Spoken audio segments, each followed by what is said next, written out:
It's 2023. I've been here for like a month and a half. Welcome to Cloud Talk Live, everybody. So glad to be back.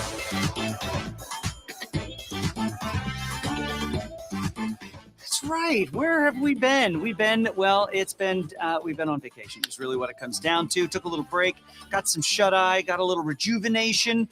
Everybody, welcome back to Cloud Talk Live. My name is Jeff DeVerter. Here at Rackspace, I'm the Chief Technology Evangelist for us.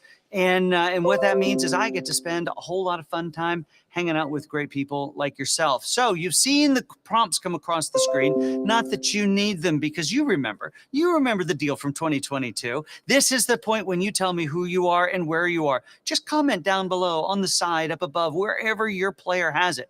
I'd love to know who is here and what is going on. First one in the stream, by the way, is our good friend Cheyenne. Cheyenne, where are you from? Everybody, tell me who you are and where you're coming in from. This is a global audience, and are so excited that you guys come and spend a few minutes with us each time we go live. Now, the last time we came live, I was over in Las Vegas. It was part of the whole reInvent fun, and what a great time that was.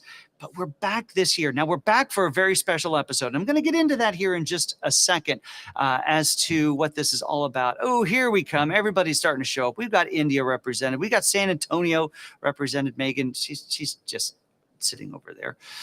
She could walk over and introduce herself as well as anything.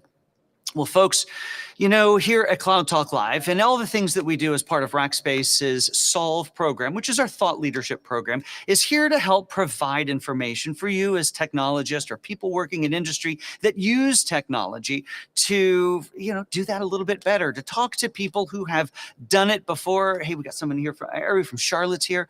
Lachelle's here. Sorry, I get really distracted. Robert from Amsterdam. That's fantastic. I'm so glad that everyone's here. All right, back to my little diatribe. So as you know, we're here to help bring information to you to help you do your technology job a little better. We've addressed all sorts of stuff from specific cloud providers like AWS, Azure, and Google. We've also talked about data projects and opportunities. We've talked about AI. We've got a whole lot of that to talk about this year. I'm really excited about that. And what else do we talk about? We do a lot of great women in tech episodes. You can look forward to those coming again this year. The Women in Tech Tuesday, so the first Tuesday of every month will be an amazing woman who's done amazing things for you to learn from. We will double down on that in Women's History Month, and it's all women all month, so that'll be great. But I thought, as we were starting to think about 2023, last year, like in October, November, I'm just minding my own business, and I'm trolling through LinkedIn, and I'm reading the articles of the people that I'm connected with, and I come across an article of somebody that I'm not connected with, but you know, it's kind of a friend, as LinkedIn will do. And it was this gentleman talking about how he reinvented his career. And I thought, as we head into 2023, well, the thought came to mind is maybe not everyone is 100% settled about where you are in your career. And I've seen lots of people reinvent themselves and do some amazing things and make that public in LinkedIn. But I had the thought, this gentleman was Seth Ezekiel. I thought, West, maybe we should start the year with that. Let's start the year with an opportunity to hear from somebody who has maybe not necessarily been 100% settled in his career and really kind of step back, take some time to reevaluate, and then double down and dig in. And so we're not in tech today, folks. We are in career guidance mode today. And what I want to do is, so what Seth has done is he was pursuing a lot of things. He's going to tell you all about it. But ultimately, filmography is where, and videography is what captured his heart, captured his attention. And we're going to start with a little video that he brought along. So why don't we go ahead and start with that? Megan, why don't you roll the clip and let everyone see what Seth is all about?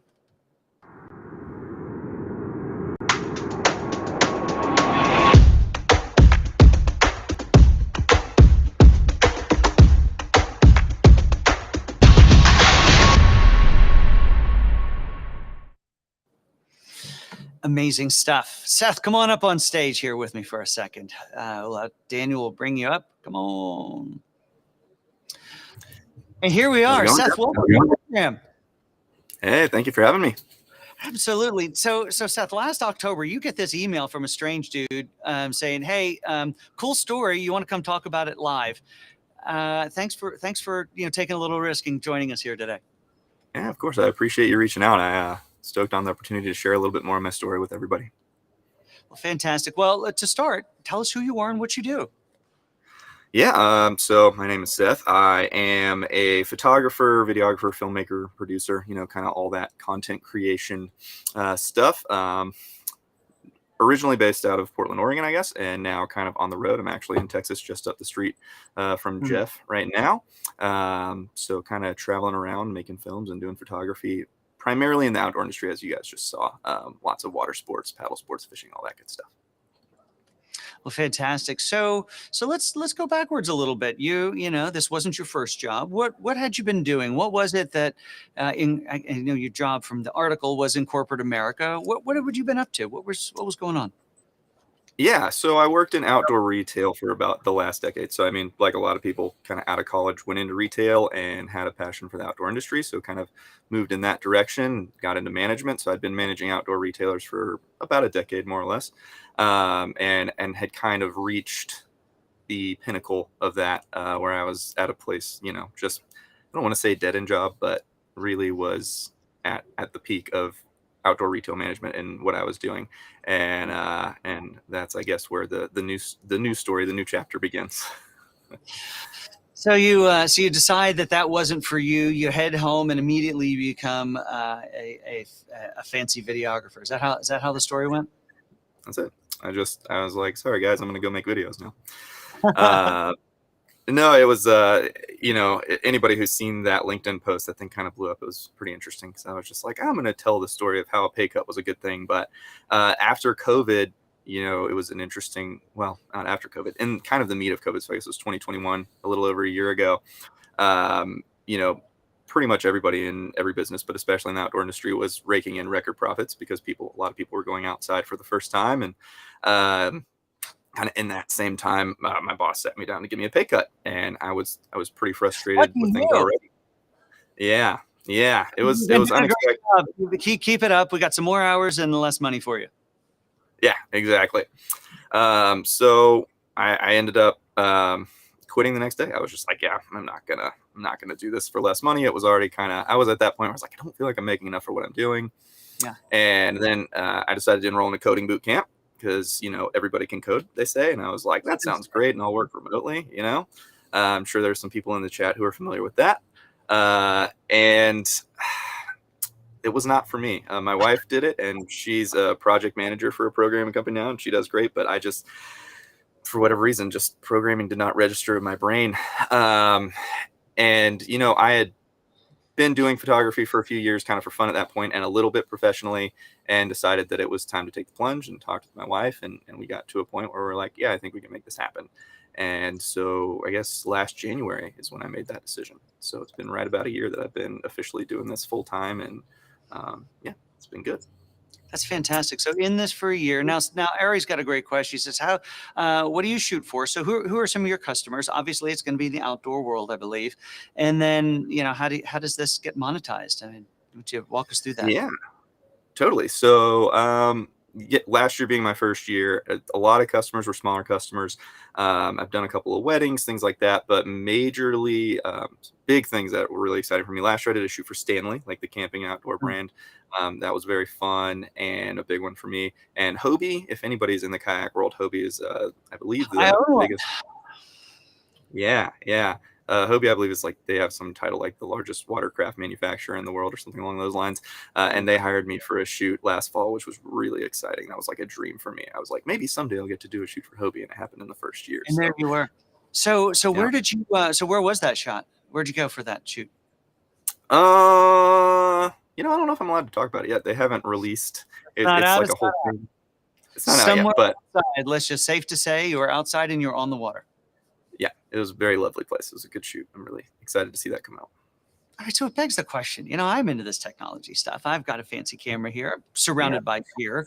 And the one thing that I do religiously with all of this stuff and dramatically is keep the liquids away from the electronics. That's not your job. Yours is to take the electronics on the water. How do you keep Yeah. yourself? It's always a risk. And I started out, when I started doing this, it was for fun. And so it was around a lot of whitewater, which is the worst possible place to have a camera because there's just, there's just moisture in the air when you're there. It's spray from waterfalls and all that. So I learned very early on, when I'm, between shots, I'll kind of like, tuck my camera under my jacket or do anything I can to keep it dry. A lot of shots I use an underwater housing for. But yeah, the risk is inherent. I have a little wrist strap at all times, so it's like it can't fall very far. But that's one of the scary parts is that I always have a few $1,000s just like a couple inches away from the end. So Dangling off your wrist, and many few $1,000s at that, I would imagine. Yeah, indeed. And a few of them. All right. Well, so let's get into training. You'd been doing this as a hobby. Did you have the core skills that you needed? How did you refine that before you hung up your shingle and said, hey, I'm ready for you, world? Totally. YouTube just is such a huge resource, and the internet in general. I did a master class that was like a photography master class that had a bunch of Hollywood photographers and filmmakers, and learned a lot from that. And then got on YouTube and watched a ton of Peter McKinnon videos, who, if you're in the world of camera stuff, is just a legend. And that kind of led me down that rabbit hole of a bunch of other filmmakers and stuff. So my work is kind of a hodgepodge of all the people that I've seen out there already doing things that I really like, and trying to find my way to make those things my own and put them into my work. And it's amazing to, I guess, I don't know if you could say I'm a part of that community. I guess in a way I am, but Yep. it is such a community, the online creator community and of photographers and filmmakers, and how easy it is to just get on the internet and pretty quickly learn how to do so much of this stuff. It's shocking how quickly you can kind of go from 0 to 60, so to speak. That's fantastic. So you're a year into this. Regrets at this point? You were by your own words in a dead end retail opportunity, but now you're pursuing your passion. Seems like you've got some success under your belt. What's next for you? First of all, any regrets, and then what's next for you? I don't think I have any regrets. As you know, we talked a while back, and I've been out in Texas for the last few months visiting friends and family for the holidays and kind of hanging out. Part of my plan for being here was that I wanted to try and spread myself out, geographically a bit.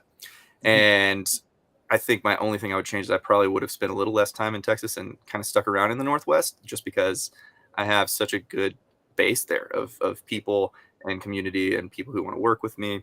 There've been a few mornings where I've been kind of kicking myself of like, man, I could be making so much more progress if I was kind of back at home base. Whereas here, I've certainly made some progress, but it's not been as rapid growth as it was. What's the take me through the, I know I asked you another question, but I'm butting in real quick.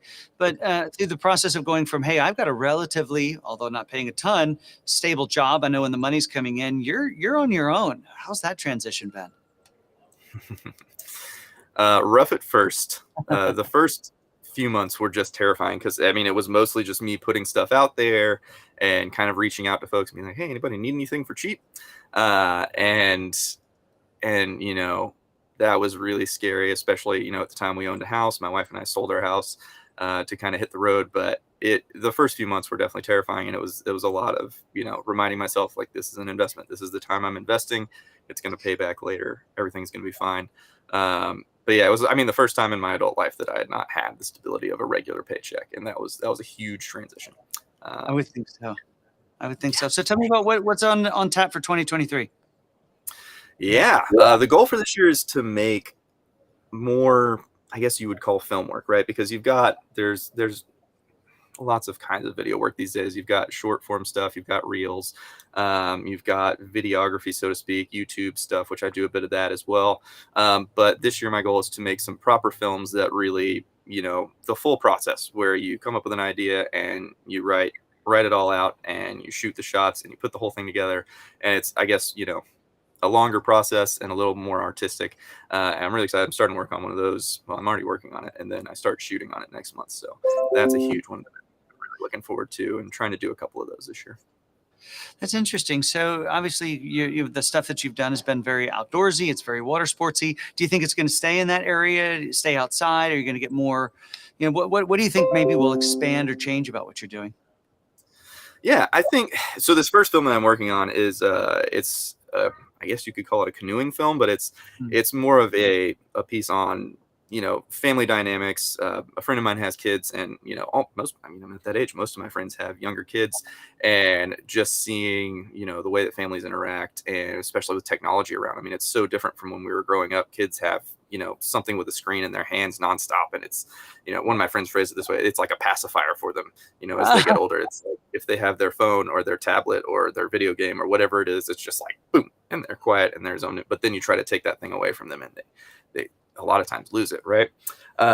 So this film I'm working on is going to kind of explore that and check out the family dynamic and how the outdoors, basically in this case canoeing, plays into that family dynamic, which yeah, it's going to be a fun one, and I think that's what I want to explore more of is like what does the outdoors have to offer, and how can we show that to people, and how does it benefit our lives versus the day to day that we have with screens and everything else.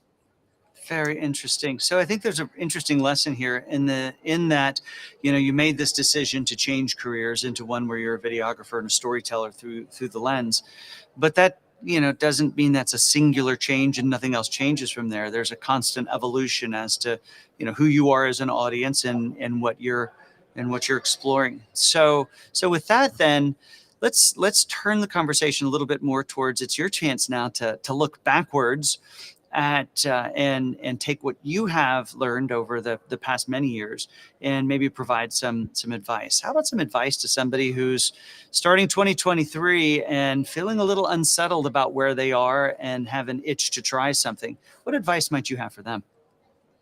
Yeah. Man, so much.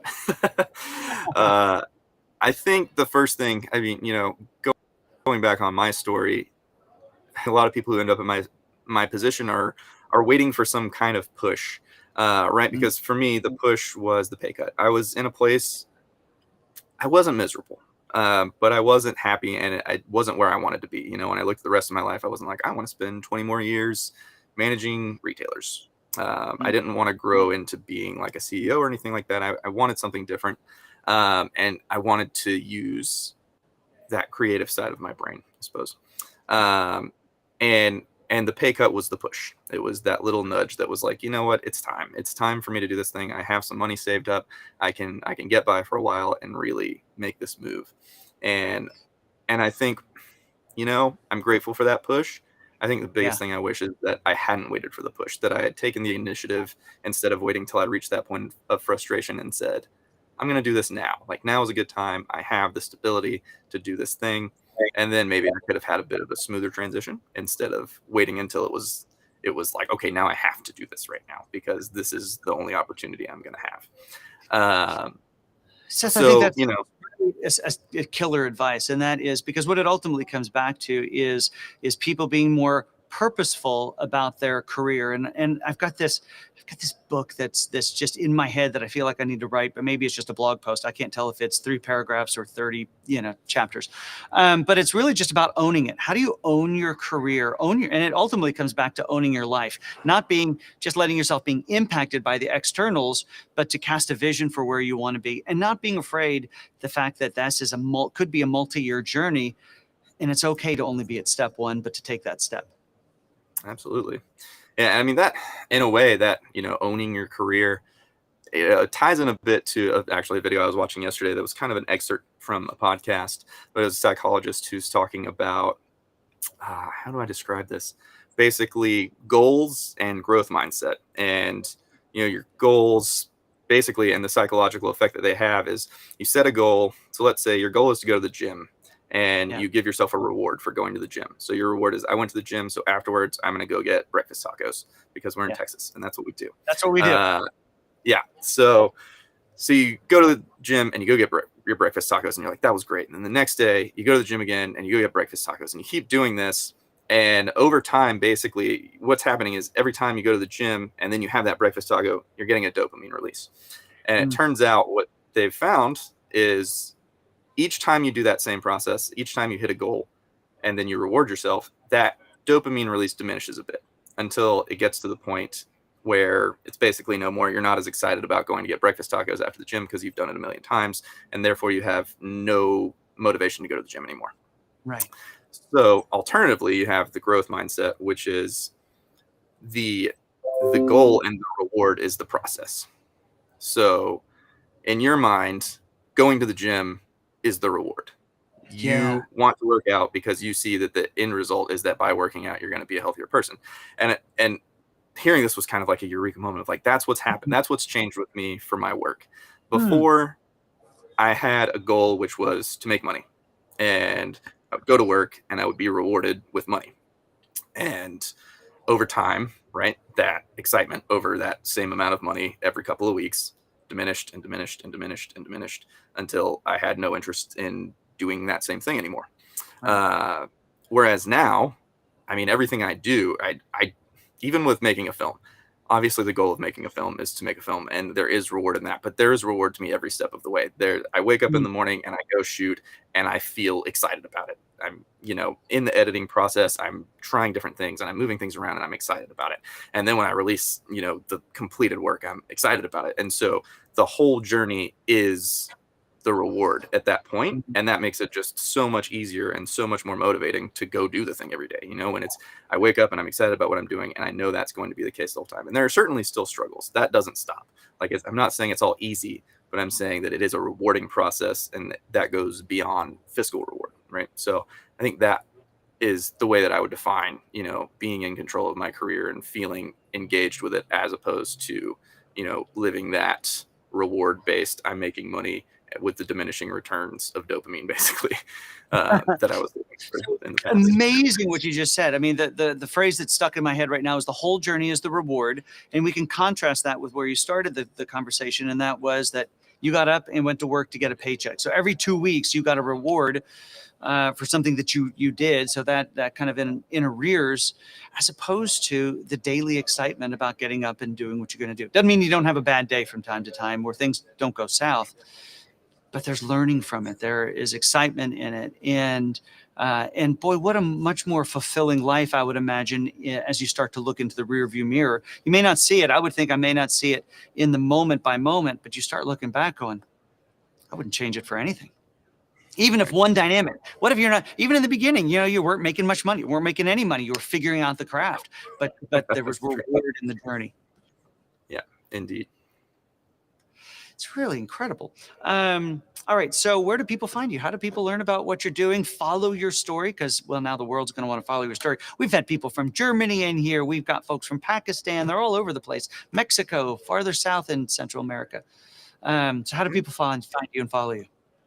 Yeah, you can Instagram, Facebook, everything. My name is just my name. I'm on YouTube, Seth Ezekiel West. So at Seth Ezekiel West, pretty much anywhere. LinkedIn, add me on there. I'm all over, and I post pretty regularly on all my platforms since media is what I do. I like to share it with everybody. So Very smart. if you're interested in the outdoors and you want to see all the fun stuff I'm up to, then feel free to hop in and join. Of course, if your company's in the outdoor business and you need some videographer, they got to call. All right. So your one bit of advice for folks who are a little on the fence was don't wait for the catalyst, own it and do it. Doesn't mean go without a plan, but have a plan, but don't wait for the catalyst. Any last parting words of advice that you might have for the world here as we get ready to finish up? Parting words. Whew, that's tough. I know. It's the last thing they're going to remember of you. I know. The hard part is not be cliche. Follow your dream. Follow your dream. You've never heard that one before. That's right. I think I'll agree with what you said, and maybe you build on that. And that was, don't let the lack of your own knowledge be a hindrance. It doesn't mean go out and not have it. Don't go, pull out the safety net. But there is so much opportunity to go learn online. If you're even mildly interested in something, you can hear from the experts literally right now, like they're hearing from you. It's true. Yeah, I would say that would be my thing. Is I think confidence is a huge thing for everyone. And when it comes especially to making a plunge, it's big. I mean, geez, if you have a family and a house and bills to pay, it is a terrifying leap. And I think the biggest thing is people believing in themselves. So if you're working on something and it's something you want to do for a living, like content is for me, put it out there, and put it out there constantly and see what people think of it, because that feedback is what will give you confidence and put you in a realistic position. If you put your stuff out there and people love it and they're eating it up, then that's gonna give you the push that you need to really pursue it. So don't be shy, put your work out there, believe in yourself, and kind of build your community and do the thing. That's fantastic. And I think I would tie on there also with what Megan just said, and that is get outside, enjoy yourself a little bit, whether that's your career or not. It's a much healthier place when you get out there and enjoy the world a little bit. All right. Absolutely. Well, Seth, I can't thank you enough for being a part of our program here today. I am really grateful that you have taken the time. I am also trying to bring up a slide that is going to show us who's going to be here next week, because it's going to be a killer show. Couldn't be any better than this one, but it'll be all right. But Seth, best of luck to you in the future. Do keep in contact with us. Come and post. When you post that or get that new story done, come back to the Rackspace page. Post a link to it there. We'd love for the community here would love to keep up with it. And everyone go follow Seth on everything that he does and be amazed at what he accomplishes this year. So Seth, thanks so much for being here. Thanks for having me, Jeff. Absolutely. Well, folks, we did go a little longer on this one. I'm not going to do all the other stuff other than to tell you that next week we have an amazing program for you. Of course, they're all amazing. We spend so much time, Daniel and Megan and the whole crew spend time pulling these programs together. But next week we have the godfather of thought leadership in IT, and that is the one and only David Lithincombe. We were having a little chat a couple of weeks ago about what we'll talk about with you next week. And I told him when I grow up, he's the kind of person I want to be. And he's just told me he just wants to retire. But if you go look him up on LinkedIn, you'll find that he is somebody who posts some amazing content and a lot of it. Well, he's coming next week and talk with us a little bit about what is truly capable and possible today in that tired old phrase of digital transformation. So you're not going to want to miss that, folks. I hope that you will be here. I hope that you'll be here because it's going to be a great program. David's prepared for this. We're prepared for it. And I think you're going to enjoy it. Huge thank you to Seth for being on the program today. And with that, my friends, we'll be back next week with another episode of Cloud Talk Live next Tuesday at 8:30 a.m. Central Time.